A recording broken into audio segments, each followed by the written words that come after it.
Hi everyone, welcome to our channel serial speaker. இன்றைக்கி சிறகடிக்க ஆசை சீரியலில் என்ன நடந்துச்சுன்றதை பார்க்கலாம். அதுக்கு முன்னாடி நீங்கள் நம்ம சேனலை சப்ஸ்கிரைப் பண்ணலைன்னா மறக்காமல் சப்ஸ்கிரைப் பண்ணி எனக்கு சப்போர்ட் பண்ணுங்கள்.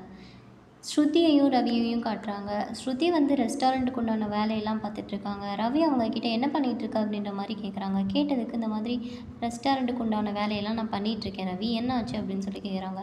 நீ ரொம்ப ஸ்ட்ரெஸ் எடுத்துக்கிற ஸ்ருதி, கொஞ்ச நாள் நீ வெயிட் பண்ணு, நான் பழகிக்கிறேன், எனக்கு கொஞ்சம் எக்ஸ்பீரியன்ஸ் கிடைச்சக்கப்புறம் நம்ம பண்ணலாம், சக்ஸஸ் ஆகும். இப்போ நீ ஒருத்தையே ரொம்ப கஷ்டப்பட்டு ஸ்ட்ரெஸ் எடுத்துக்காத, இது ரொம்ப டேஞ்சராக போய் முடிஞ்சிடும் ஸ்ருதின்னு சொல்கிறாங்க. சொன்னதுக்கு ஸ்ருதியும் ஆமாம், நானும் கொஞ்சம் ரெஸ்ட் எடுக்கணும்னு நினச்சேன், அதுவும் இல்லாமல் மீனாவோட தங்கச்சி சீதா கல்யாணம் வேறு வருதுல்ல, அதுக்காக நான் ரெஸ்ட் எடுத்துகிட்டு அவங்களுக்கு ஹெல்ப் பண்ண போகிறேன், அந்த கல்யாணம் முடிகிற வரைக்கும் இந்த வேலையெல்லாம் கொஞ்சம் தள்ளி வைக்க போகிறேன் அப்படின்ற மாதிரி ஸ்ருதி சொல்கிறாங்க. உடனே ரவி அவங்கள பார்த்துட்டு எப்படியோ எனக்கு கொஞ்சம் ரெஸ்ட்டு கொடுத்தேன்னா பரவாயில்ல அப்படின்ற மாதிரி சொல்கிறாங்க. சொல்லிகிட்டு இருக்கும்போது சீதாவோட கல்யாணத்துக்கு நம்ம ஏதாச்சும் ஒன்று பண்ணி ஆகணும் அப்படின்ற மாதிரி ஸ்ருதி சொல்கிறாங்க. சொன்னதுக்கு ரவி அவங்கள பார்த்துட்டு நான் இதை தான் நினச்சிட்டு இருந்தேன் ஸ்ருதி, ஏன்னா நம்ம கல்யாணம் நடந்ததுக்கு சீதா ரொம்ப பெரிய காரணமாக இருந்தாங்க, அதுவும் இல்லாமல் மீனா அண்ணி நமக்கு நிறைய சப்போர்ட் பண்ணியிருக்காங்க, அதனால் கண்டிப்பாக நம்ம அவங்களுக்கு ஏதாச்சும் செய்யணும். நான் வேணால் மீனா அன்னிக்கிட்ட சொல்ல போகிறேன், நான் வந்து சீதா கல்யாணத்துக்கு உண்டான எல்லா சாப்பாடு செலவையும் ஏற்றுக்கிறேன் அப்படின்னு நான் சொல்ல போகிறேன்னு சொல்கிறாங்க. சொன்னதுக்கு ஸ்ருதி அதுக்கு நான் ஒத்துக்கவே மாட்டேன் அப்படின்றாங்க. நீ ஒத்துக்காமல் போ, அது எனக்கு தேவையில்லை, நான் போய் சொல்ல போகிறேன்னு சொல்லிட்டு அங்கேருந்து வெளியே வராரு. வெளியே வரும்போது அப்பா வந்து உட்காந்துட்ருக்காரு. அப்பா வந்ததும் எங்கேப்பா போனேன், உன்னை காணோன்னு பார்த்துட்டு இருந்தேன்னு முத்து சொல்கிறாரு. இல்லைடா, ஒரு சின்ன விஷயமா வெளியே வரைக்கும் போயிட்டு இருந்தேன், மீனாவை கூப்பிடுன்னு சொல்லி மீனாவை கூப்பிட்றாங்க. மீனா வந்ததும் அவங்க கையில் ஒரு அமௌண்ட்டை எடுத்து கொடுத்து இந்த அமௌண்ட்டை வச்சுக்கோமா, சீதாவோட கல்யாணத்துக்கு செலவு பண்ணுங்கள், இதில் 50,001 ரூபா இருக்குதுன்னு சொல்கிறாரு. உடனே விஜயா ஷாக் ஆகிட்டு எதுக்கு இப்போ அவ்வளோ பணத்தை கொடுக்குறீங்க அவங்களுக்கு அப்படின்ற மாதிரி கேட்குறாங்க. கேட்டதுக்கு ஏன் உனக்கு தெரியாதா, சீதாவுக்கு கல்யாணம் இருக்குல்ல, அதுக்கு நம்ம தானே பண்ணணும், அதான் கொடுக்குறேன் அப்படின்ற மாதிரி அப்பா சொல்கிறாரு.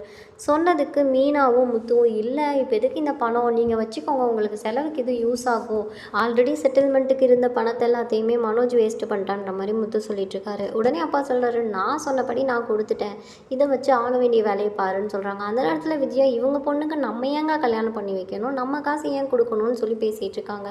உடனே அப்பா அவங்கள சத்தம் போட்டு உனக்குலாம் தெரியாது, உனக்கு என்ன தெரியும், நீ எப்பயும் போல் அமைதியாக இரு அப்படின்ற மாதிரி சொல்கிறாரு. அந்த நேரம் பார்த்து ரவி சொல்கிறாரு, நம்ம வீட்டு பொண்ணு சீதா, அவளுக்கு நானே ஏதோ செய்யணும்னு நினைக்கிறேன், அதனால் அவள் கல்யாண செலவுக்கு உண்டான சாப்பாடு செலவத்தெல்லாம் நானே ஏற்றுக்கிறேன் அப்படின்றாரு. உடனே விஜய் ஏன்டா நீ இப்படி பண்ணி பேசிகிட்டு இருக்க, இந்த அப்பனுக்கு புள்ள தப்பாமல் பிறந்திருக்க, உங்கள் அப்பா மாதிரியே யோசிக்கிற அப்படின்றாங்க. இப்படி பேசிகிட்டு இருக்கும்போது ஸ்ருதி எல்லோரும் முன்னாடி ரவியை பார்த்துட்டு அந்த செலவு செய்கிறதுக்கு நான் ஒத்துக்க மாட்டேன் ரவி, நீ வந்து சீதாவோட கல்யாணத்தில் சாப்பாடு செலவு ஏற்றுக்கிறதுக்கு நான் விட மாட்டேன்னு சொல்கிறாங்க. உடனே விஜயா ஸ்ருதியை பார்த்துட்டு நீ தாம்மா என் மருமக, எப்பயுமே நீ தான் கரெக்டாக பேசுவேன், நீ சொல்லு ஸ்ருதி, அப்போ தான் அவனுக்கு புத்தி வரும்னு சொல்கிறாங்க. உடனே ஸ்ருதியும் ரவியை பார்த்துட்டு அது எப்படி ரவி, நீ வந்து சீதாவோட கல்யாண செலவில் சாப்பாடு செலவெல்லாம் ஏற்றுக்குவேன்னு சொல்ல முடியும், அதெல்லாம் நான் ஏற்றுக்க மாட்டேன் அப்படின்றாங்க. உடனே மீனாவும் முத்துவும் அவங்கள பார்த்துட்டு அவங்க சொல்கிறத கேளு, அவள் தான் வேண்டான்னு சொல்கிறாங்கல்ல, எங்களுக்கு வேண்டாம், நீங்கள் பாருங்கள் எது கஷ்டன்றாங்க. உடனே ஸ்ருதி திரும்பவும் ரவியை பார்த்துட்டு அந்த செலவு மட்டும் பண்ண நான் விட மாட்டேன், அவங்களுக்கு மேற்கொண்டு 3 பவுனில் செயின் நான் எடுத்து தர போகிறேன், ஏன் செலவு அது அப்படின்ற மாதிரி சொல்கிறாங்க. இதை கேட்டுட்டு விஜயா ரொம்பவே ஷாக் ஆயிடுறாங்க. முத்துவும் மீனாவும் ஒருத்தருக்குள்ள பார்த்துட்டு என்னது இது அப்படின்ற மாதிரி யோசிக்கிறாங்க. இங்கே பார்த்தா நம்மளே எதுவும் கேட்பாங்களோன்னு சொல்லிட்டு மனோஜ் சொல்லணுன்னே ரோகிணி அவங்கள பார்த்துட்டு இருக்காங்க.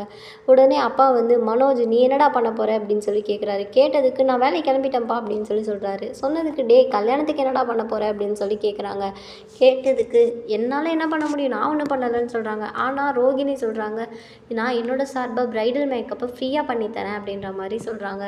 மீனா ஸ்ருதியை பார்த்துட்டு எதுக்கு உங்களுக்கு இந்த சிரமம் அப்படின்னு கேட்குறாங்க. உடனே ஸ்ருதி இது என்னோட கடமை அப்படின்ற மாதிரி சொல்கிறாங்க. மனோஜ் வந்து திருன்னு முடிச்சுட்டே சும்மாவே நின்றுட்டே இருக்காரு. இந்த நேரத்தில் பார்த்தா விஜயா வந்துட்டு இப்படி சொல்லியே எல்லாத்தையும் வாங்கிக்கோ அப்படின்ற மாதிரி மீனாவை குத்தி காட்டிகிட்டு இருக்காங்க. நீ போய் உன் வேலையை பாருன்னு சொன்னதும் மீனா வந்து பணத்தை எடுத்து சாமி முன்னாடி வச்சு பூஜை பண்ணிகிட்டு இருக்காங்க. இந்த நேரத்தில் ஸ்ருதியும் ரோகிணியும் கிச்சனுக்கு போகிறாங்க. கிச்சனுக்கு போன இடத்துல ரோகிணி வந்து ஸ்ருதியை பார்த்துட்டு அன்றைக்கி நான் கேட்டதுக்கு எல்லா பணத்தையும் இன்வெஸ்ட் பண்ணிட்டேன்னு சொன்னீங்க, இப்போ மட்டும் 3 பவுன் நகை வாங்கி தரேன்னு சொல்கிறீங்க அப்படின்ற மாதிரி கேட்குறாங்க.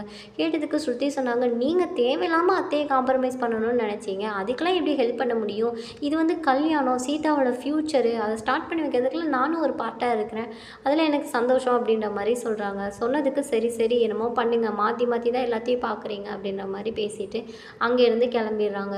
அடுத்த சீனில் பார்த்தா மீனா ஸ்ருதி கிட்ட என்கிட்ட கொஞ்சம் பணம் சேர்த்து வச்சது இருக்குது, மாமா கொடுத்த பணமும் இருக்குது, முத்துவும் கொஞ்சம் பணம் கொடுத்துருக்காரு, இதை வச்சு நாளைக்கு நான் நகை எடுக்க போகலான்னு இருக்கேன், நீங்கள் வரீங்களான்னு கேட்குறாங்க. கேட்டதுக்கு ஸ்ருதி ஆமாம் நானும் 3 பவுன் செயின் வாங்கி தரேன்னு சொல்லியிருக்கேன், நானும் வரேன்னு சொல்கிறாங்க. இது பேசிகிட்டு இருக்கும்போது ரோகிணி கிராஸ் ஆகுறாங்க. ரோகிணியும் மீனா கூப்பிட்றாங்க. உடனே ரோகிணி இல்லை எனக்கு வேலை இருக்குன்னு சொன்னோடனே ஸ்ருதி பரவாயில்ல அவங்க போட்டு விடுங்க அப்படின்னு சொல்லிடுறாங்க. இதுக்கப்புறம் பார்த்தா சிட்டியையும் அவனோட ஃப்ரெண்ட்ஸையும் காட்டுறாங்க. அவங்களாம் வந்து இந்த மாதிரி சீதாவுக்கு கல்யாணம் நடக்குதாமா, இதுக்கு பணம் தேவைப்பட்டாச்சு சத்யா நம்மக்கிட்ட வருவான்னு பார்த்தா ஆனால் வரல, இதுக்கெல்லாம் காரணம் இந்த முத்து தான் அப்படின்ற மாதிரி பேசிகிட்டு இருக்காங்க. அடுத்து வந்து சிட்டி இவரை கூப்பிட்டுட்டு நீ என்ன பண்ண, அவகிட்ட என்னமோ பணம் வாங்க போகிறேன் அப்படி இப்படின்னு சொன்னால் என்ன ஆச்சுன்னு சொல்லி கேட்குறாங்க. கேட்டதுக்கு அவள் வழக்கம் போல் பணம் இல்லைன்னு தான் சொல்கிறா அப்படின்னாங்க. ஃபோன் போட்டு மிரட்டு, முத்துக்கிட்ட சொல்ல போகிறேன்னு சொல்லி ஏற்றி விடுறாரு. உடனே இவங்களும் ரோகிணிக்கு கால் பண்ணிடுறாங்க. கால் பண்ணிவிட்டு நீ என்ன பண்ணுவியோ தெரியாது, நீங்கள் ஒரு நாள் நைட்டு தான் உனக்கு டைமு, காலையில் நான் கண்டிப்பாக முத்துக்கிட்ட சொல்லிடுவேன்னு சொல்லி ரொம்பவே அவங்கள பயமுறுத்துறாங்க. ரோகிணி சும்மா இரு கொஞ்சம், ஏன் என்னை டென்ஷன் பண்ணிகிட்டு இருக்கேன், என்கிட்ட பணம் இல்லைன்னு சொல்கிறாங்க. ஆனால் அவர் இந்த ஒரு நாள் மட்டும்தான் உனக்கு வார்னிங், காலையில் நான் முத்துவை சந்திக்கிறேன்னு சொல்லிட்டு ஃபோனை வச்சிடறாரு. ரோகிணிக்கு நைட்டெல்லாம் தூக்கமே வரல. அவங்க வந்து பார்த்தா இது நடக்கிறதெல்லாம் நினச்சி யோசிச்சுக்கிட்டே நீ மட்டும் முத்துக்கிட்ட சொன்னேன்னா நான் உன்னை கொன்று வேண்டான்னு சொல்லி கத்துறாங்க. அதை பார்த்துட்டு மனோஜும் எந்திரிச்சிடுறாரு. மனோஜ் ரோகிணியை பார்த்துட்டு என்னாச்சு ரோகிணி, ஏன் கத்துன, என்னாச்சுன்ற மாதிரி கேட்குறாரு. கேட்டதுக்கு ரோகிணி எனக்கு ஒன்றும் தெரியல, நான் நல்லா தூங்கிட்டு இருந்தேன், இப்போ ஏன் என்னை எழுப்புறன்ற மாதிரி கேட்குறாங்க. அப்புறம் பார்த்தா கதவு தட்டுற சவுண்டு கேட்குது. பார்த்தா வீட்டில் உள்ள எல்லாருமே அவங்க ரூமுக்கு முன்னாடி நிற்கிறாங்க. முத்துவும் மீனா எல்லாரும் நின்றுட்டு முத்து சொல்கிறாங்க நான் இப்போ தாண்டா டயர்டில் தூங்கினேன், ஏன்டா கத்துனீங்கன்னு கேட்குறாங்க. உடனே மனோஜ் எனக்கு தெரியல ரோகிணி தான் கத்துனான்னு சொல்கிறாங்க. பதிலுக்கு முத்து சொல்கிறாங்க ஏதோ கனவு கண்டிருப்ப, சத்தம் இல்லாமல் கத்துங்க அப்படின்னு சொல்லிட்டு கிளம்புறாரு. உடனே அவங்க அத்தை வந்து பார்த்துட்டு ஏன்டி நீ வீட்டில் இருக்கிற யாரையும் நிம்மதியாக விட மாட்டியா, போய் அமைதியாக படுத்து தூங்குற வழியை பாரு, கீழே படுத்து தூங்கு அப்படின்ற மாதிரி சொல்லி அனுப்பி வைக்கிறாங்க. இதோட இன்றைக்கி எபிசோட முடிச்சிருக்காங்க.